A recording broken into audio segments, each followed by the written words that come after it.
Hello, my name is Kelly Heckman, and I'm the Executive Director of FiXiT, a nonprofit dedicated to ending companion animal overpopulation by creating marketing and incentive-based strategies to give all pet owners the desire and ability to get their animals spayed and neutered.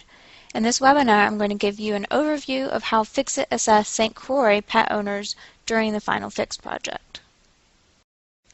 Before we even finalized the decision to choose St. Croix as the location of the Final Fix, we visited and had a conversation with the one shelter, the St. Croix Animal Welfare Center, and all the private vets on the island. We wanted to make sure that our presence would be welcome and considered a source of extra hands to help the problem and not a source of political conflict. Thankfully, everyone was relatively receptive and we would ultimately become a great team, all working together to reduce the population of homeless animals with free spay-neuter. But in the beginning, we asked for the shelter's intake and outgoing data, and were inspired to take action to reduce the patterns of high intake and euthanasia rates. In the 3 years preceding our project, the number of animals being taken in was increasing and the euthanasia rate was steady at about 80%. They also shared the important geographic information associated with intake data.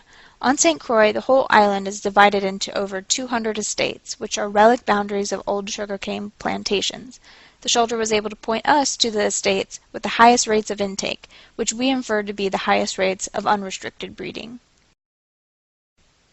These were typically high-density areas with low-cost housing.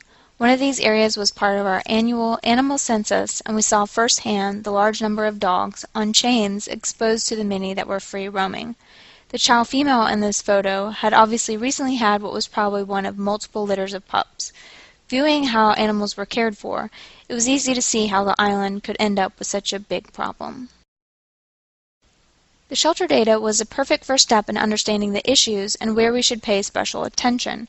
However, we wanted to know more than just what the shelter could provide, as we would need to know more about the residents in order to focus some marketing efforts and incentive-based strategies for this project.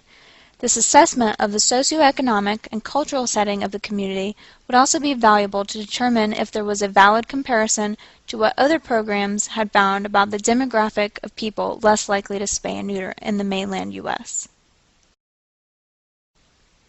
Using the U.S. Census, we found that the majority of the population on St. Croix was black, of primarily West Indian descent, and a quarter of the population identified themselves as Hispanic.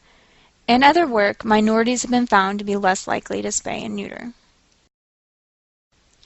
In parsing out the heritage further, surprisingly, less than half of the residents were St. Croix natives. More than 1/4 were from foreign Caribbean countries, plus there was 15% native to the U.S. and 8% from other U.S. territories. Therefore, communicating the message of spay-neuter would have to break through potential language and cultural barriers. Even those that are English speakers integrate what is called crusion into their everyday conversations, and almost 1/3 of the population are non-native English speaking. There is also a wide spectrum of educational attainment. About 1/3 have no high school degree, about 1/3 have a high school diploma, and the last 1/3 have at least some college. About half of people live in a household with an income less than $35,000, which was an important cutoff point found by the HSUS in a study of the Gulf Coast they conducted. Below this level, people are less likely to spay and neuter. After gathering this census information, we wanted to further our education about the community on St. Croix, especially pet owners and pet caregivers. We went on to conduct a survey sampling 1,189 people, which I will describe in much greater detail in a future training lesson. We found that 38% of households cared for a dog or cat.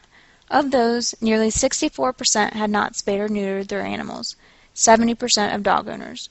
Just to remind you that only 17% of dog owners have not spayed or neutered their animals in the U.S., 70 versus 17.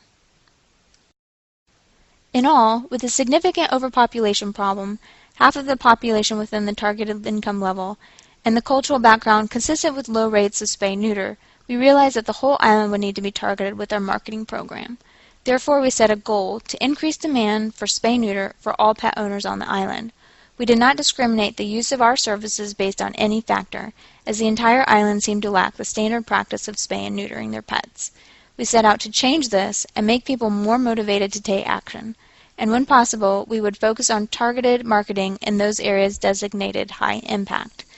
In the next lesson, I will provide you some tips with assessing your community and locating your target pet owners. Learn more about SMART, FiXiT, and our programs to help reduce the number of animals euthanized every year at fixit-foundation.org, or join us in the conversation at our social media sites.